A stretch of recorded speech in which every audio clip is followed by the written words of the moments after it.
deck that I have chosen to use with the workbook Tarot for Writers. Any feedback would be appreciated, and do you have any suggestions of decks that you think I could use for this task? Thanks for watching. Hello and welcome back to Tarot Tats and Tea. I thought I would just pop on this evening just to look at a deck that I have been using for some time and one that I have reviewed in the past. It's a deck that really is growing well with me, and I am considering putting it to a different use. If you recall the work that I did through Ancestral Tarot and following the course of that book, I am considering using this particular deck with my book Tarot for Writers, and using it to help me plot my story, build my characters, develop their whole personality, and sort of what step does that character take next type of activity. I don't know how it's going to work. I haven't used my tarot that specifically for my writing before, but I'm going to now. And I'm going to because I thought it will be yet another good use that I'm putting my tarot cards to, and again, not just for the purpose of divination. The deck that I'm talking about is the World of Visions Tarot, and it's a deck created by Tarotica Studios. They have some great decks out now. The first deck that they brought out, that I am very much a proud owner of the first editions, was the Dark Mansion Tarot. I have since gone on, and I think this is my third Tarotica deck, and I have actually pre-ordered the next deck to come out in 2022. Now, it's more Viking based. I'm looking forward to that. There's an image on the inside there of it coming, this one here, whoops, there. So as you know, these decks do not come with guidebooks because they are based on the RWS system. But what I do like about them, the imagery within the cards is so vivid. The colours are so vivid, and I have found that to be true of all the decks that I have purchased from them to date. The quirky one being the Dark Mansion, that has a feeling all of its own and is very Tim Burton-esque in style when it comes to art. But this is lovely. I'm just going to show you a few of the cards and you'll see what I mean by the vividness. You know, when we're talking about passions, look at the Ace of Wands. Look at that. That's not just a wand. Look at it. It's like the Olympic torch, and the flame is coming from the bowels of the earth, giving us grounding, giving us fire, giving us passion for what we like, you know, telling us to keep doing what we're doing. That the ace there is extremely positive. Well, they all are, but the cards are just lovely. Look at this Page of Cups. You know, if you were looking to if you were reading for somebody and this came up, you'd almost be given an image of what that person's personality is like, what their features look like, because it's just so handsome and beautiful. The Ten of Coins is the next card we have here. This is not in order. As I say, I've been using it. I only use this for myself at the moment. Our Two of Wands. Again, what I like about this Two of Wands, sometimes when we see the Two of Wands, we see the back of the person. Here we see the person looking out, looking across out at sea from what appears to be a balcony there. I would have initially thought it was from a sort of ship's bow or something, but no, it's from a balcony, and you can see the mountains in the background. It's just absolutely stunning.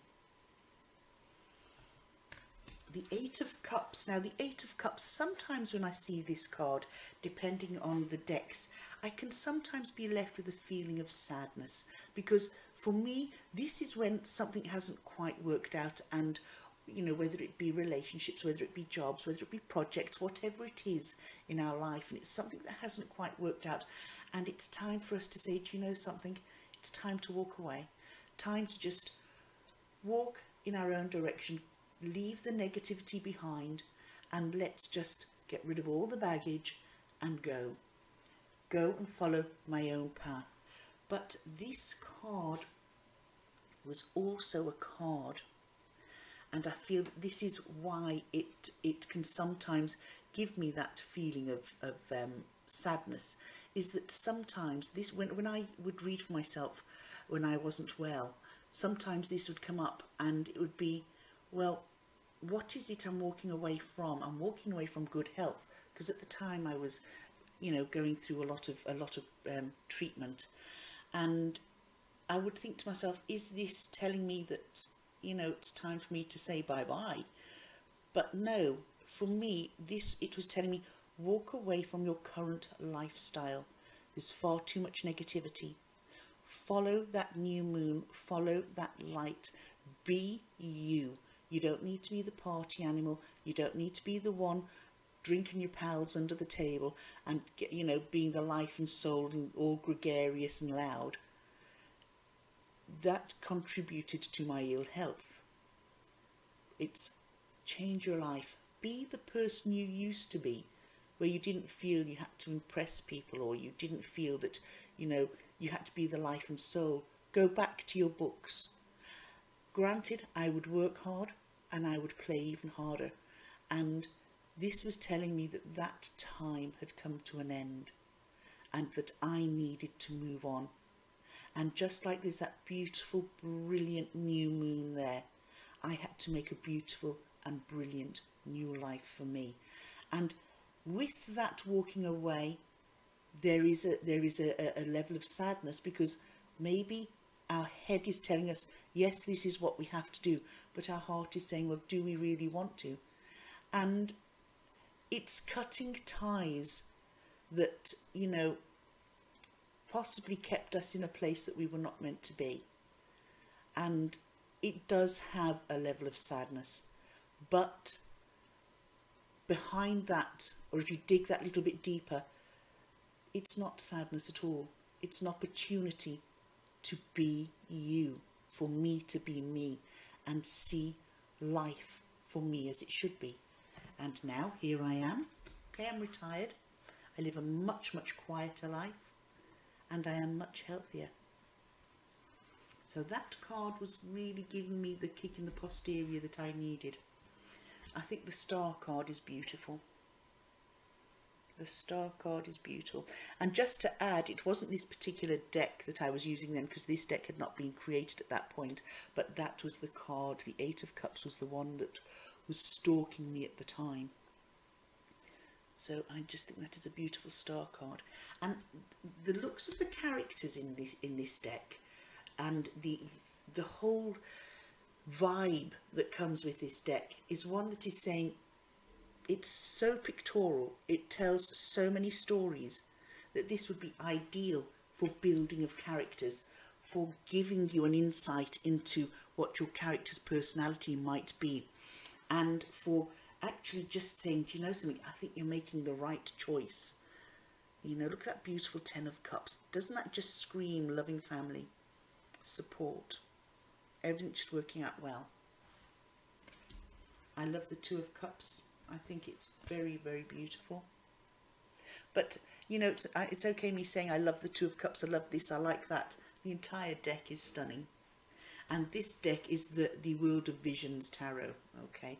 It's the World of Visions Tarot. There's, this is the larger one. I went for the larger version of the deck. And it's not the very high gloss gilding. It's that lovely matte gilding that's really classy looking. I just really do like it. And our Ten of Wands. And, you know, we always see this as carrying burdens, and, you know, knowing that ultimately you're going to, you know, you have to sort of let other people carry their burdens. But this one tells me that you are carrying the burdens because you have the strength to do so, and you've possibly taken them from other people to progress forward. Look at this person here. Normally we see our Ten of Wands, the character's bent over, carrying the items on the back. This one's looking back as if to say, well, come on then, I'm carrying this for you for a while. I'm giving you a break. You know, follow me. We'll soon rest up.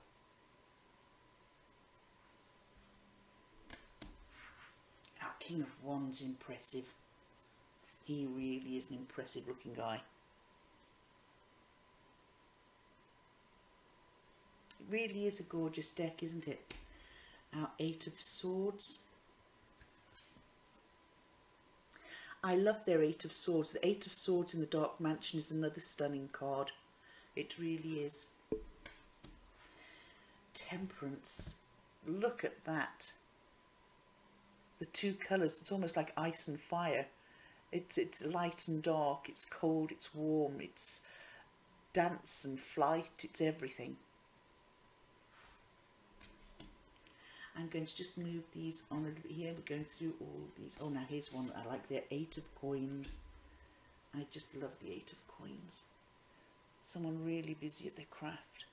And I like the fact that we can see age here, and that we can see that this is somebody who has a craft, is in charge of their craft, has worked hard all their lives, but is proud of their work.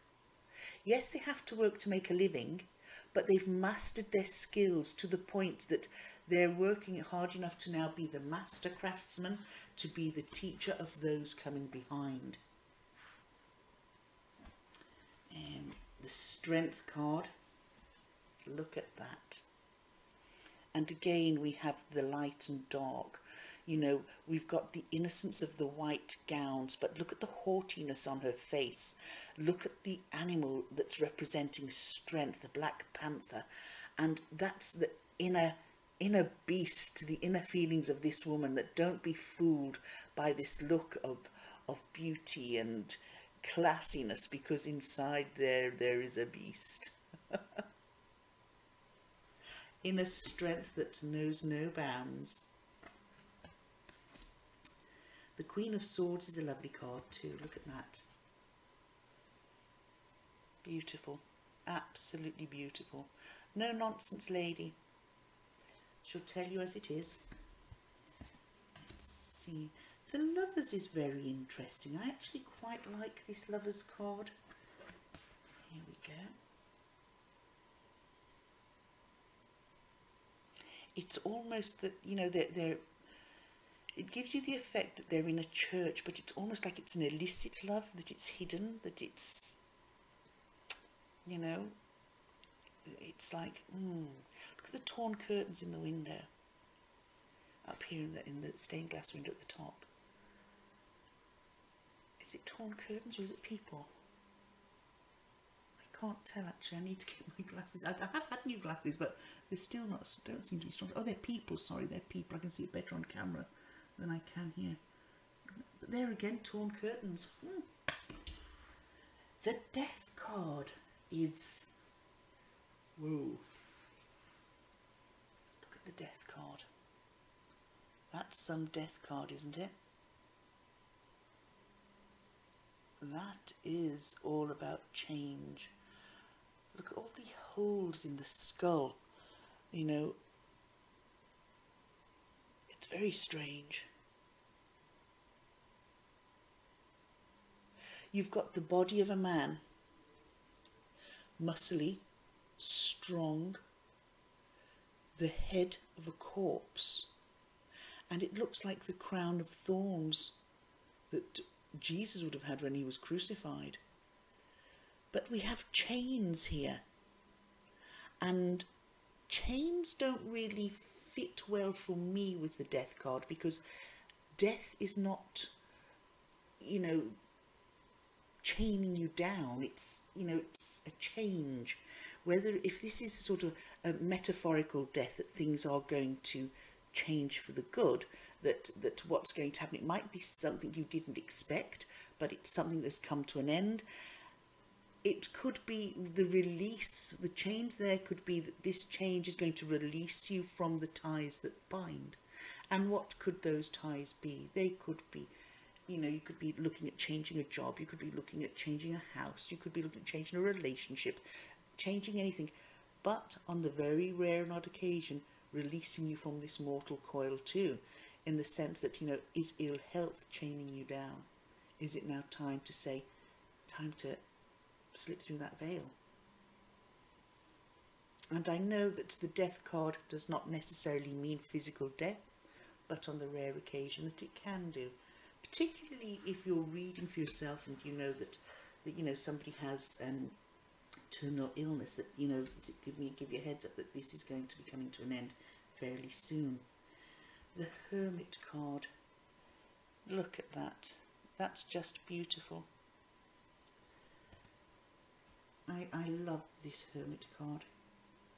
But what I will ask you to look at the nose on the Hermit. It's almost like he has a beaked nose. He's turning facing us. It's almost like there had to be a quirkiness put there.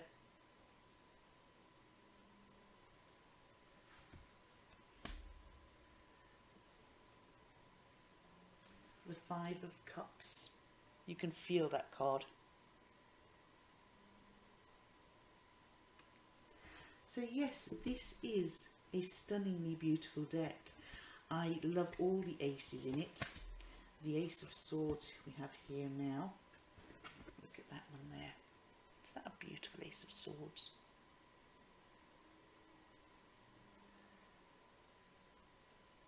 It's like King Arthur's sword in the stone, isn't it?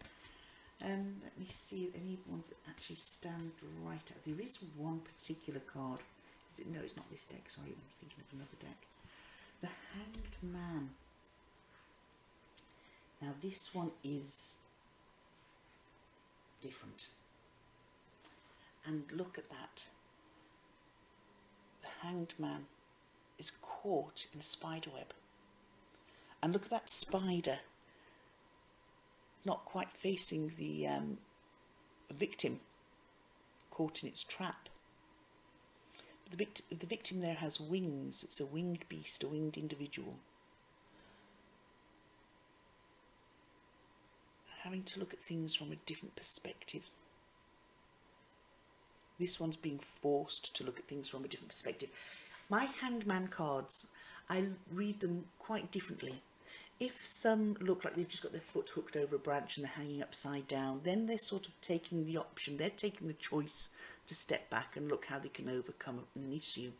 When I see them bound like this, then it's a case of, I take it that they're being pushed into looking at something differently, not because there's an issue and they are choosing to look at it and how can I go about it instead of just barging in ahead, but they're being forced, something or someone's saying, stop, you need to reassess what's going on here, this isn't right, you know. So it's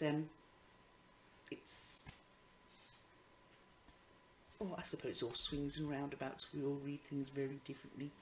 Let's have a look what we have here. Oh, the Ten of Swords in this one now is a bit grim, to say the least. There we go, the Ten of Swords. Oops. The man's lying prone on the ground, and he is being stabbed from a dizzy height, being in battle by the looks of it. Needs to get up to fight for another day. Judgment. The Judgment card's lovely. Look at that. And this, I feel, is something that you could use as well with Ancestral Tarot, but I'm not adding any more to my Ancestral Tarot cards because I have enough there. But they are just, sometimes you come across a card like that and you think, you know what, that wouldn't be so bad. I like the Fool in this. There we go. Reminds me a bit like Paul McCartney, really, in the face. And look, his little pal's a fox. Gorgeous. The World is a very powerful looking card.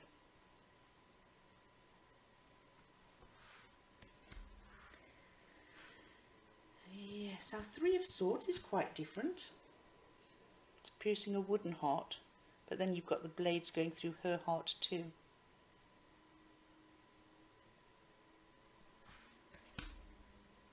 The Empress is beautiful. and I love her. The fact she's holding a robin there. I often say hello to my father when I see the robin. There's our Ace of Pentacles, or Ace of Coins. Absolutely gorgeous. So yes, this deck, I'm thinking, because of the type of art, our lion that you would have expected with strength is actually being ridden by our knight on the Six of Wands, you know, when they're coming back all victorious. He's riding a lion. So it was very strange when I first saw this lion here, and I thought, oh, that's a different strength card. It's a man on the back, and I don't realise, no, that's the Six of Wands, Elaine. You know? Oh, our King of Swords matches the Queen.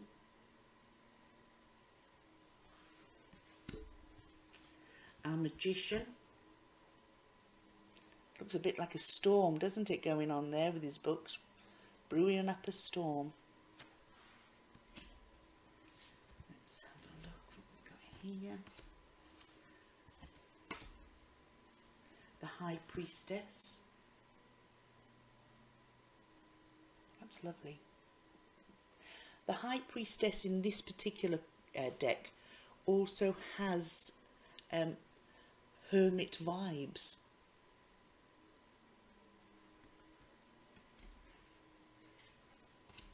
There's the final ace, the Ace of Cups.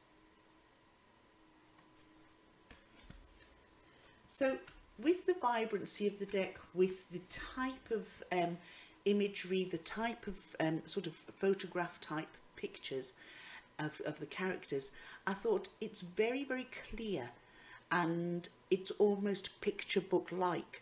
So this deck, I feel I'm going to attempt to use it with the Tarot for Writers and see how I progress. I'm going to get that book out tomorrow. You see, it's night time. It's what time? It's 5 minutes to 10 here. Would you believe about 2 weeks ago it was still very light outside? All of a sudden the evenings really are drawing in pretty quickly.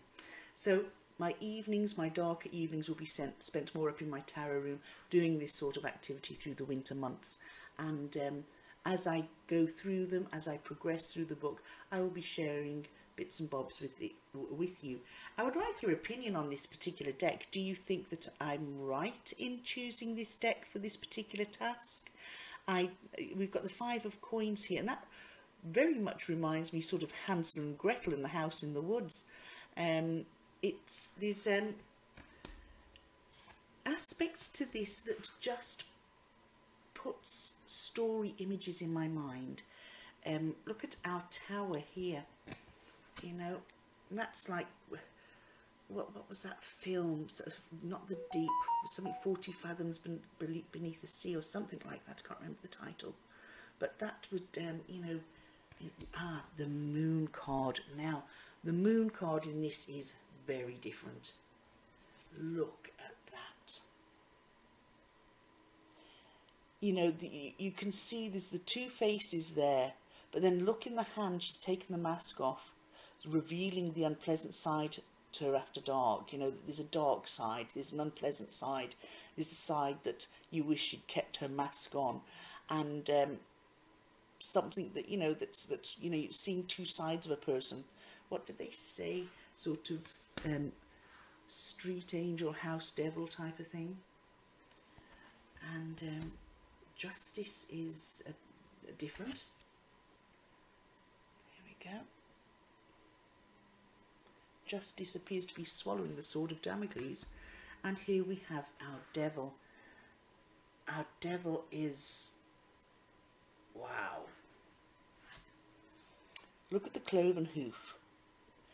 Now that reminds me of the story of Loftus Hall here in Ireland, in County Wexford, where the devil was supposed to have appeared to a young girl there, only revealed when she was playing a game of cards. He turned up at the door as a visitor in the night after his ship was wrecked off the Wexford coastline, and he turned up at the house, and the family allowed him in, brought the stranger in from out of the cold, wet weather, and they were sitting down as a family playing a game of cards, and she dropped a card on the floor. All this time she'd been flirting a little bit with the strangers, flirting back and forth, and she went down, picked up the card and happened to see his foot, and it was the cloven hoof, and he realised he'd been spotted as the devil, and he shot out through the ceiling, up through each, there's about 4 floors in Loftus Hall, right through each one of them, and there's a big hole going right the way up through the 4 floors and out through the roof. It and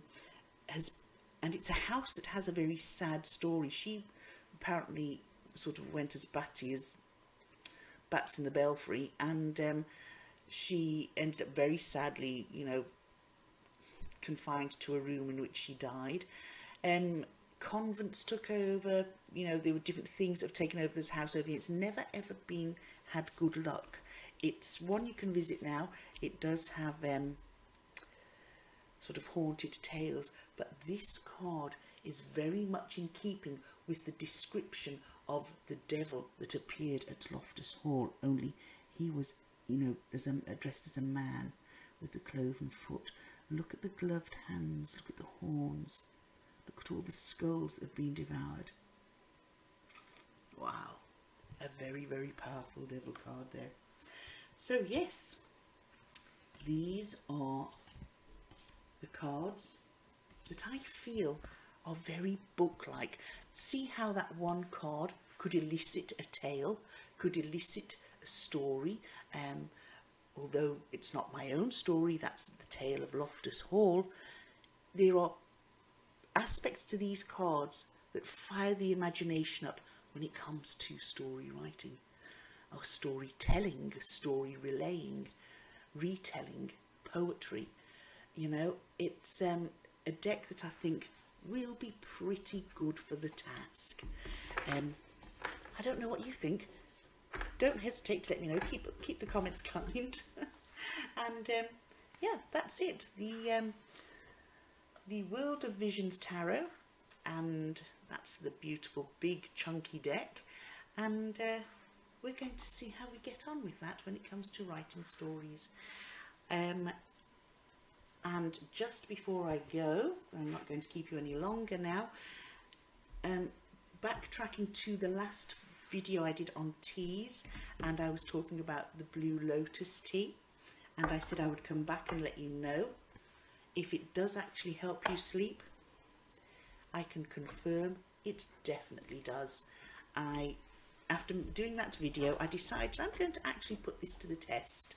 I went and made myself quite a strong brew, and was sitting with my book, and I must have nodded off at some point, and I woke up about 5 hours later.